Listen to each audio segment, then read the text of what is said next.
Hi everyone, welcome back to Travel Assurance NZ, your #1 channel for everything about studying, working, and living in New Zealand. Today I'll be talking about one very popular question. Can I bring my spouse or partner with me while studying in New Zealand? The short answer is yes. You absolutely can. And I'll be telling you exactly how to do it. New Zealand actually makes it easier than many other countries, but the process can be a little confusing. So in this video, I'll break down everything you need to know, including who qualifies to bring a spouse, the types of spouse or partner visas, what documents you need, the benefits your spouse gets, like work rights, and important tips to make your application smoother and stronger. So if you're planning to study in New Zealand and you don't want to leave your loved one behind, make sure you stick with me till the end of this video. And hey, before we get started, don't forget to like this video, subscribe to Travel Assurance NZ, and share it with anyone thinking of studying in New Zealand. Alright, let's jump right in.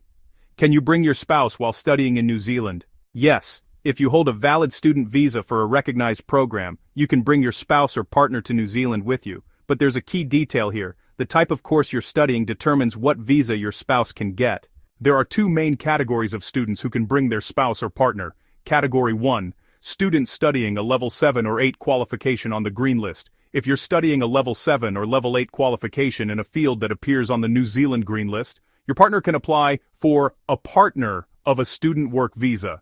This means your spouse can work full-time in New Zealand for any employer while you study. Examples of these green list courses include nursing, engineering, IT and computer science, construction management, teaching, health sciences. You can check the full green list on Immigration New Zealand's website using the link in the description below. So, if your program is on that list, your spouse has great opportunities to work full-time, and even gain valuable experience toward residency later on.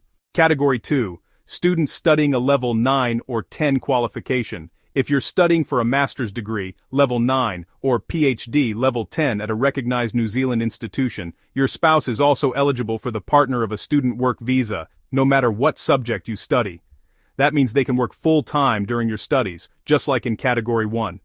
This is one of the biggest reasons many couples choose postgraduate study in New Zealand, because both partners benefit. However, if your program doesn't fall into either of those categories, for example, if you're doing a short course, language program, or a lower-level diploma, your spouse may still come with you, but under a visitor visa instead of a work visa. That means they can stay with you in New Zealand, but won't be allowed to work. So the key takeaway is, the higher and more recognized your qualification, the more visa benefits your spouse can enjoy. What type of visa should your spouse apply for?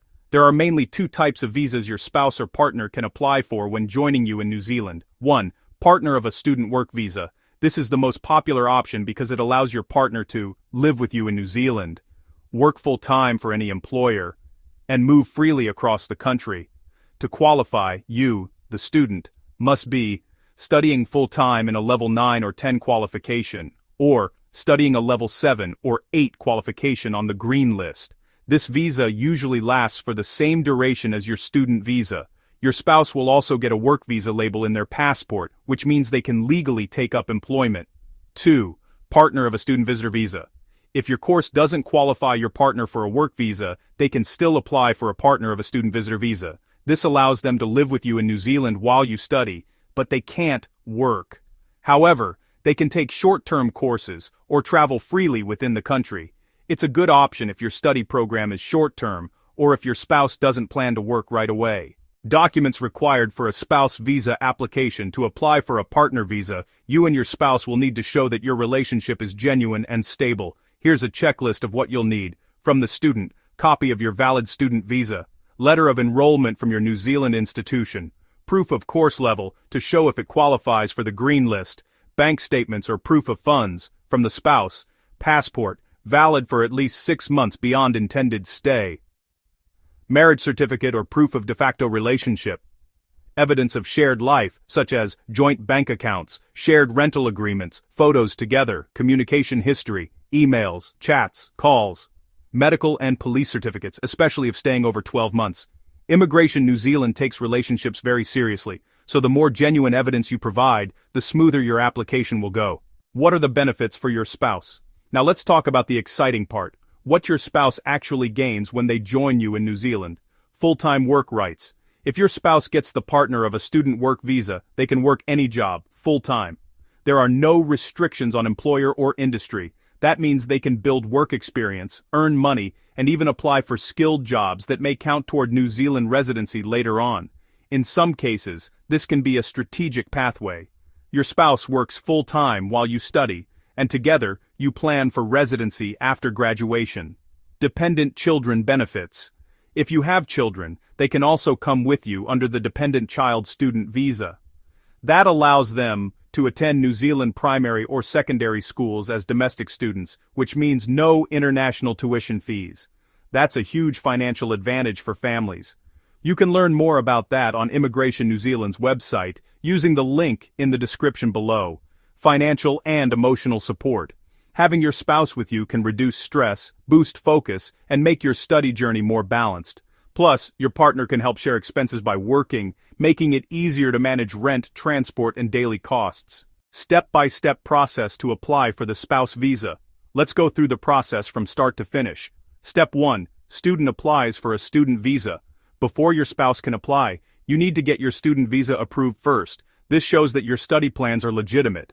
You can apply online via the official immigration portal using the link in the description. Step 2. Gather relationship evidence. Start collecting all necessary relationship documents early. Include photos, communication records, proof of living together, and marriage or partnership certificates. If you've been living apart, include flight itineraries, visits, and plans to reunite in New Zealand. Step 3. Apply for the partner visa online. Your spouse can then apply for the partner of a student work visa or visitor visa online. All applications go through Immigration New Zealand's online system. Upload all documents, pay the visa fee, and submit. Step 4. Wait for a decision. Processing times vary, but typically it takes between 3 to 6 weeks depending on your country and document quality. Sometimes, Immigration New Zealand might request additional information or an interview, especially if they need to verify your relationship. Step 5. Receive the visa and travel together. Once approved, your spouse will get an e-visa in their email. You can both travel to New Zealand together, or your spouse can join you later. It's that simple when you've done everything right. 6. Important tips for success. Let me share some golden tips to make your spouse visa process smoother. 1. Be honest and consistent. Never submit fake documents or exaggerated claims. Immigration officers verify details carefully. 2. Apply early. Start the process at least 3 to 4 months before your intake date to avoid delays. 3. Maintain proof of relationship. Keep updated records of your shared communication, visits, or living arrangements, especially if you apply as de facto partners. 4. Show financial stability. Demonstrate that you can support yourself and your spouse. The official guideline is around 20,000 New Zealand dollars per year for the student and 6,500 to 7,000 New Zealand dollars for the partner. 5. Consult university advisors. Many New Zealand universities have international offices that guide students bringing dependents. Don't hesitate to ask for help. Pathway to residency through the spouse visa. Here's something many people don't realize. Your spouse's work visa can become a stepping stone to residency. If your spouse works in a skilled occupation for at least 2 years and meets income thresholds, they may become eligible to apply for skilled migrant category residency or other green list pathways. You, as the student, can also apply for a post-study work visa after graduation. Together, both of you could transition from temporary visas to permanent residency in New Zealand. That's why studying with your spouse is not just emotionally supportive, it can also be strategically smart. So yes, you can definitely study in New Zealand with your spouse, and in many cases, it's even encouraged. If you're pursuing a postgraduate degree or a green list course, your partner can work full-time, build a career, and even set up your family's future in New Zealand. Just remember, the level of your qualification determines your spouse's visa type. You must provide strong relationship evidence, and always apply early with complete documents. If you found this video helpful, make sure to like, subscribe, and share it with someone planning to study abroad with their partner. Check the links in the description for all the official Immigration New Zealand pages I mentioned today. Thanks for watching, and I'll see you in the next video.